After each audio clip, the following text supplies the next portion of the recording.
Hi, my name is Megan Gidley and I'm the Director of Marketing with Connect. Welcome to our exclusive live stream event with Triple R Stables. Today we are in beautiful Millersburg, Ohio, and we're going to be finding out from Ray Raber, the owner of Triple R Stables, what he does here, some of the training techniques that he has, and more. I'm here with our marketing analyst, Caitlin Mann, and Ray himself. Ray, Caitlin, how you doing today? I'm well. Blessed to have you guys with us today here at the farm. I'm doing great. Very excited to learn more about Triple R Stables. Yeah, me too. So, Ray, why don't you give me a little bit of a background on who you are, what Triple R Stables is, and what you do here? So I'm Ray Raber. Grew up as a horse enthusiast in the community, always involved in a lot of horse events. I was a farrier for 15 years, and as that tapered off, me and my sons started training and marketing horses, and today that's all we do. Just something that we have a heart and a passion for. In the video you see my son Nathan, just turned 21, works for me. He's our #1 trainer here. I also have several others, girls that do stalls and braid and clean, and so the whole family here is involved in the horse program. We keep anywhere from 25 to 35 horses in training at all times. The horse Nathan is working at the moment is Apollo. He is a 3-year-old we just bought a month and a half ago. And he came with a good amount of training, but our goal is to advance him and make him more safe and reliable for all levels of riders.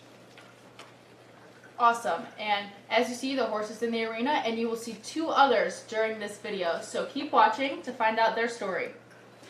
Ray, how many horses do you think you work with per year? That varies a little bit from year to year. I think last year we sold like 45 head. We've been up to 60 some. So it varies from year to year, but yeah, I try to buy young horses. I love buying 3- and 4-year-olds that haven't picked up as many bad habits. They're not as set in their ways. They're easier to train. But #1 is looking for a horse with a good mind. Good mind, good conformation. They're just like us people. They got to have the right brain, the right mind to do the right job. And our goal is to create a horse that's going to be safe and reliable for all levels of riders. And a lot of our horses will end up being pleasure horses, people who are retirees that now want a nice, safe horse that's ready to go down the trail or even in the show pen. Some people take them back and do show. This horse here had some reining training in his earlier career, never was shown. I guess he was just not going to make top potential in the reining world. So today our goal is to turn him into a safe, solid, all-around mount that could go do some small-scale showing in the reining world, but also a very reliable and beautiful trail horse. Awesome. Well, we love to hear that. Can you explain what Nathan is doing right now with the horse? So what Nathan's doing with the flag is just trying to desensitize his horse. That's the word we use, is desensitizing. Getting him used to all kinds of commotions. When you're out on the trail, you never know when a bird's going to fly out of the bushes or a turkey fly out from under her feet. And so doing all these kind of exercises helps these horses to get used to anything you might meet up with. It's called desensitizing, but you want that horse to not get jittery, not get jumpy, just like you did there. Sudden movement. Horses are a prey animal.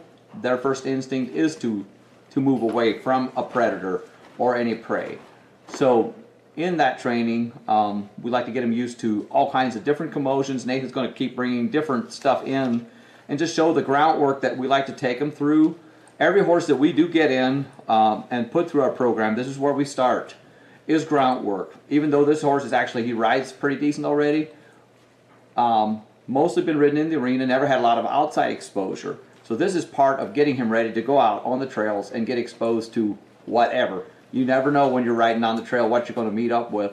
So Nathan's goal is to get him ready. And as you watch there, this horse is now starting to lick and chew, and licking and chewing is a sign of submission. They are now accepting, and what's the word? They're getting curious to see what he has to offer next. And as you can see, Nathan is now going to bring the big jolly ball out and introduce him to that.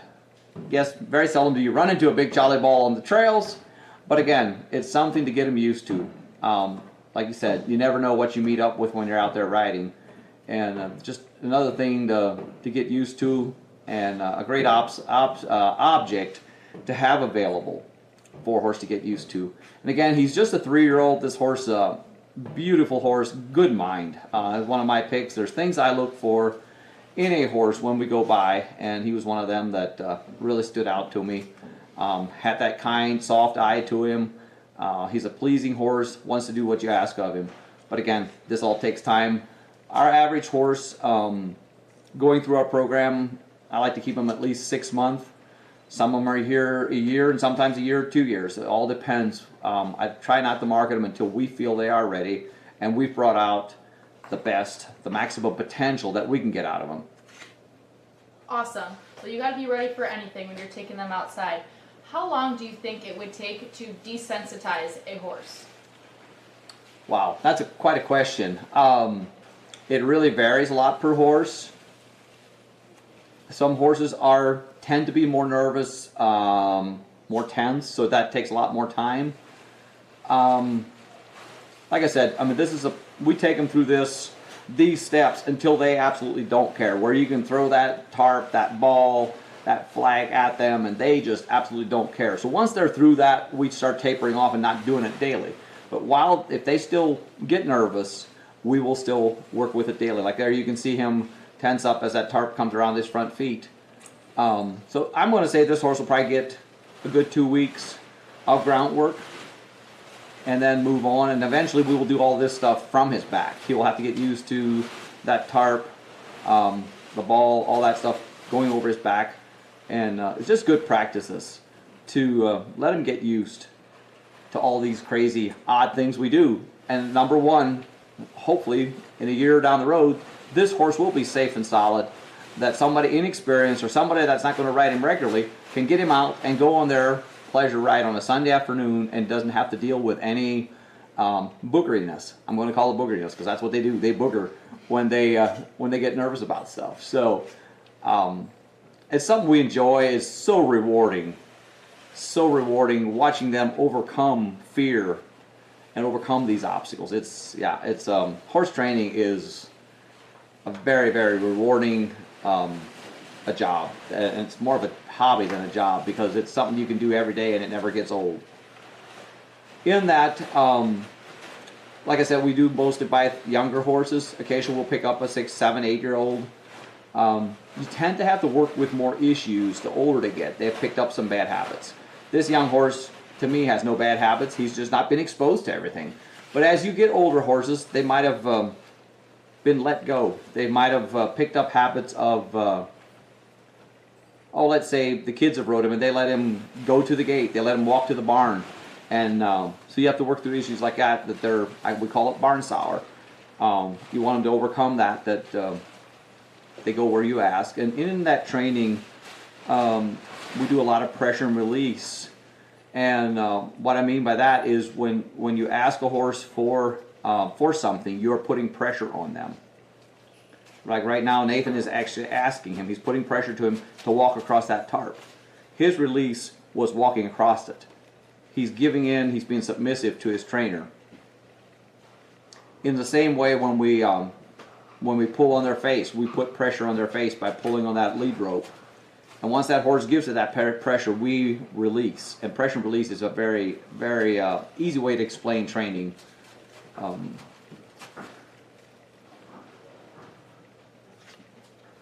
Well, as we're still on this topic, and horses pick up a lot of bad behaviors before arriving at Triple R stables, how long would you say it takes to change a horse's habit and for them not to go back to those old habits?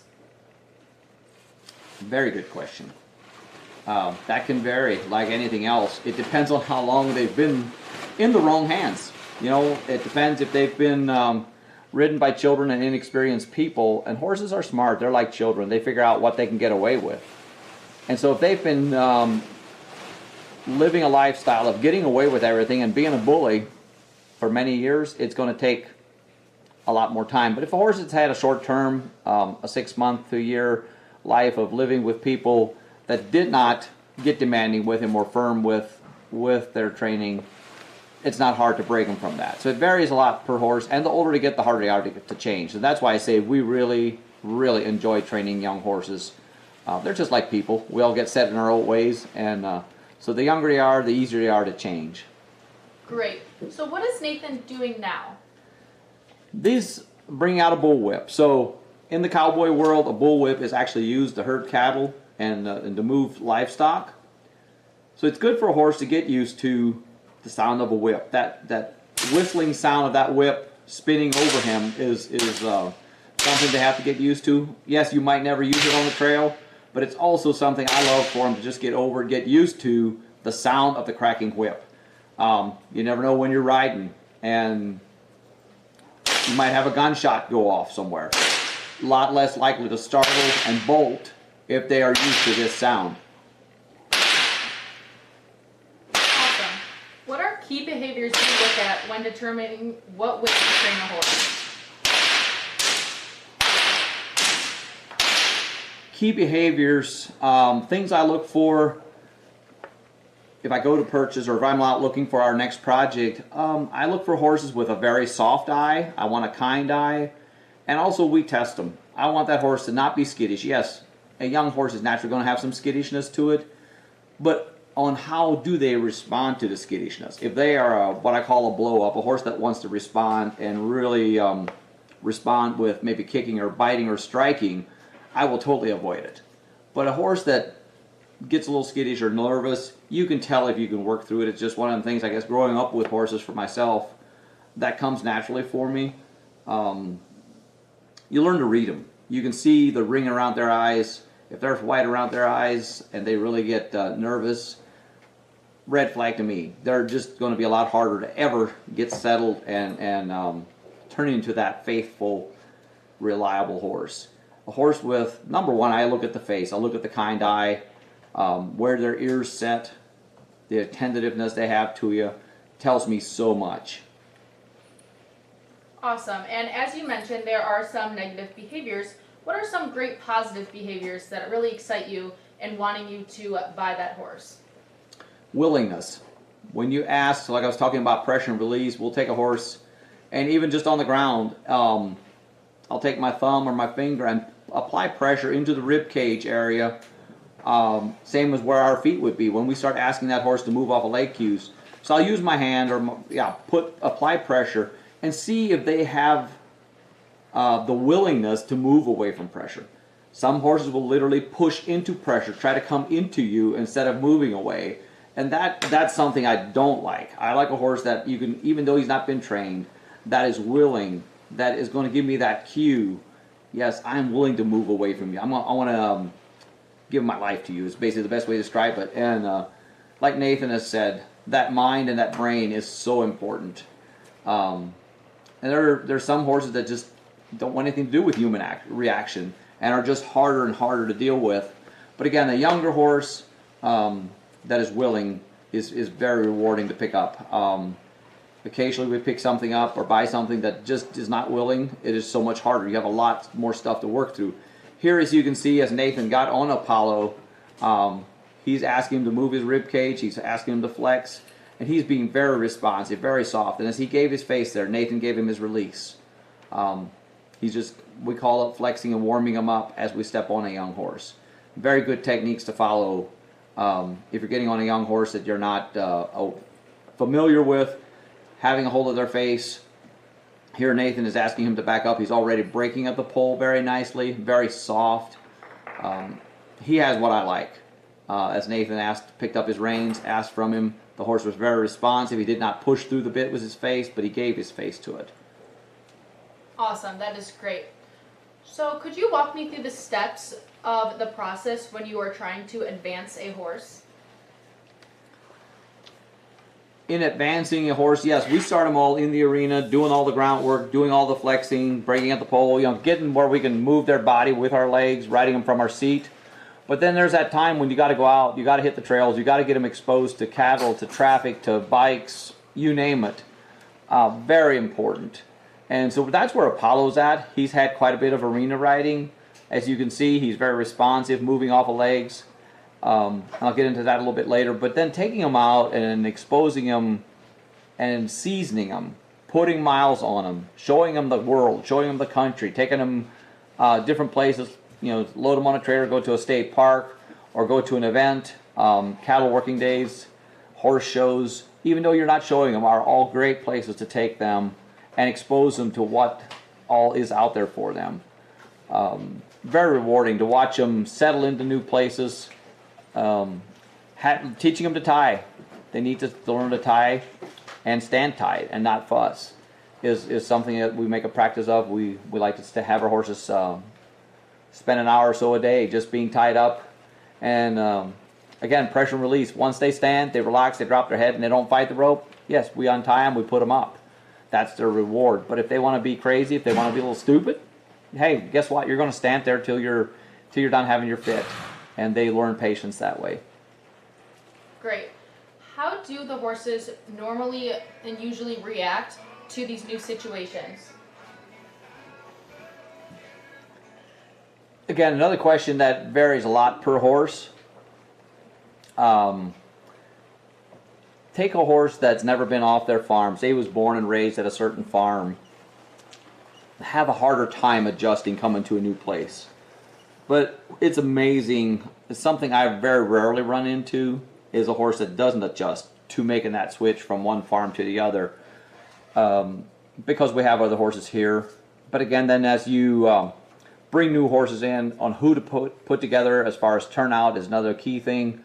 Some horses don't get along with certain ones, just like us people. You know, we have our friends, we have our buddies, and you put the right horses together, and they connect and they bond and they have their little friendship. Hope I explained that right. Just talking about new horses coming in and adjusting to a new place.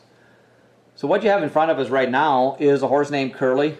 This is my daughter Cheryl. She's 15. She rides 3, sometimes 4 days a week for me. Grew up on a horse, as you can tell. She's a natural rider, loves to ride, and we all grew up riding Western, and still not quite sure, but why. But Cheryl has taken interest in riding more English. She's taking interest in jumping. This horse, she's had over some small jumps, starting him in that direction. He is a 3-year-old as well, so we're not going to jump him hard at this point, but we've introduced him to it. He is a half Belgian and half quarter horse. Picked him up, we took him in on a trade. A lady bought him, and he was just not advanced enough for her. Still very green when we got him, and he's been here 4 or 5 months now and has just come around. I love the horse. I love his mind. He's got that mind that we all like. He just needed experience. He needed miles. And so that's what Cheryl's been doing with him. We're trail riding him now. He's been out. Have not had him on the road or in traffic, but he's been exposed to the trails. He's doing great there. But a beautiful mover and such a solid horse. I hope high hopes of him turning into a nice hunter jumper one day. Or definitely going in the jumping direction. Powerful horse, but a head full of brains, as I would say. Just a good mind and a horse that's very willing, but still laid back and easy. Horse that came to us somewhat poor. I love taking a horse that's, I guess, call it on the rough side or has not been nutritionally taken care of. I take them through a deworming program, and yeah, I love to feed a horse and get him what I call fat, slick, and purdy, and he's coming there. He has really turned into a beautiful chestnut, and a horse that I love personally. He's a great horse in the barn. Sweetheart to have around. The kind of horse that one day will be, when his training is done, will be somebody's lifetime partner. He's got that mind to him, and that is what's so rewarding. And what we do as Triple R Stables is creating a horse for somebody's lifetime partner. He's just young. He's 3-year-old, so we probably will not sell him until he's 4 next summer sometime.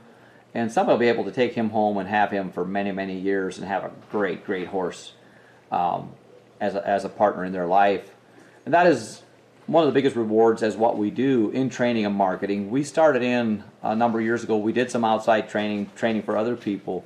But it was so much more rewarding creating a product. I'm going to call the horse a product, an animal, and putting the fine-tuned training on them and then selling them to people, to clients who take them home and, like I said, have them for the rest of their life. And that is so rewarding when you have a happy customer that has a partner that they've always dreamed of having. And that is what makes me tick every morning to go out and let's train more horses and let's connect with more people that are looking for their forever partner.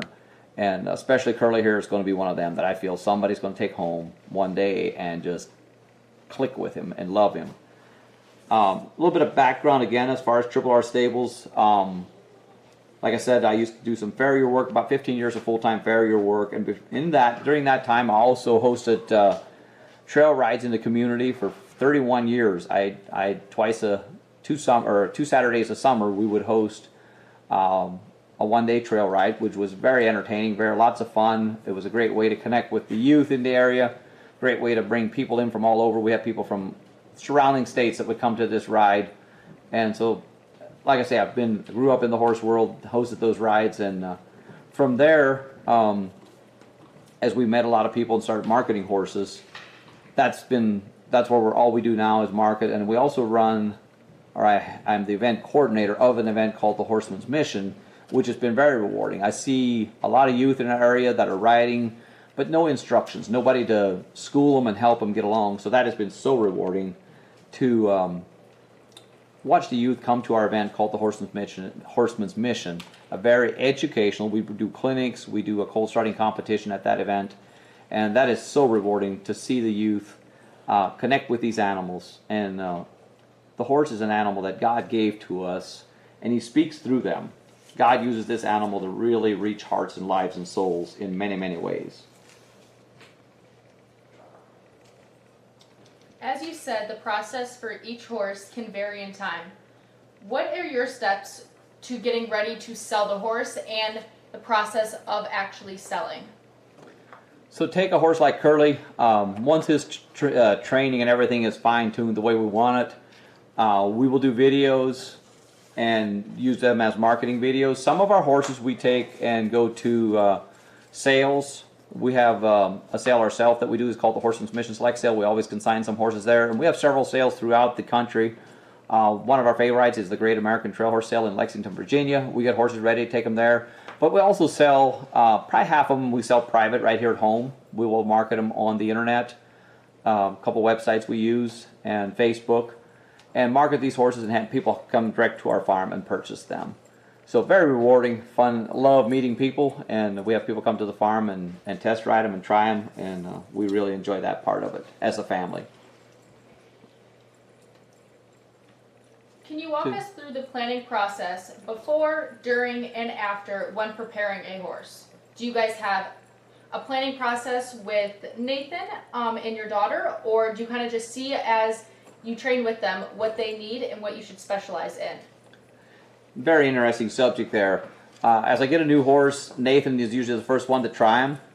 He takes him the week or two, and then we see which one of him or my daughter Cheryl, or there's a couple girls that work for me, who connects with that horse. Each horse has its individual personality, and so do the riders. And we try to connect them, and so each one takes them through their phases. And like I said, it varies per horse. Some don't need as much training as others, but it's so rewarding to watch these trainers work with them and advance them. The main thing is, like I said earlier, we start with the groundwork, and then you step them up and do the arena work until you've got good control, soften the bit, giving to the bit, and then we move on to exposure, to trails, to taking them in traffic, and trying to create and develop a diversified horse, a horse that can be trail rode, a horse that can go back in the show ring. Some of these end up being jumpers, cattle working horses, you name it. So it's very interesting to watch these horses come around. What you have in front of us right now is my son Mark, who is 8 years old, and his favorite little pony named Arrow. He is a half gypsy vanner. He's been with us a couple years, and Mark won't let Daddy sell him. So I guess Mark gets to play with Arrow, and Arrow is just an amazing, amazing little pony. So Mark has taught him a lot of things here. He's doing a beautiful sight pass on him, and he's got some more tricks up his sleeve that he's going to show you here. But Mark has got quite a career, quite a future in the training world. He's becoming an amazing little rider for us, so I'm really proud of my children. So you have Mark in front of us. My daughter Grace is here somewhere, and she also rides a lot and helps on the farm. She's a great hand. When training a horse, you usually look out for skittishness, etc. But how long would you say it takes to learn some cool tricks, not just the necessities? Tricks, on the average, I'd say 30 days. Teaching a horse to lay down or to bow or to sit up.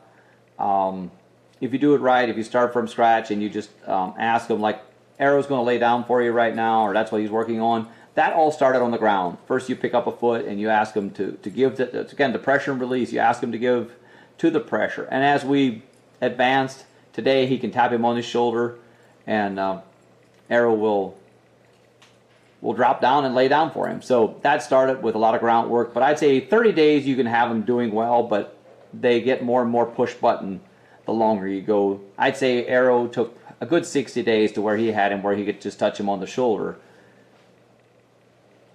Awesome. Well, thank you so much, Ray, for sitting with us, and I'm so glad we could learn more about Triple R Stables, and stay tuned to our YouTube to check out more of the podcasts about the other businesses and events that he is involved in. Thank you for watching.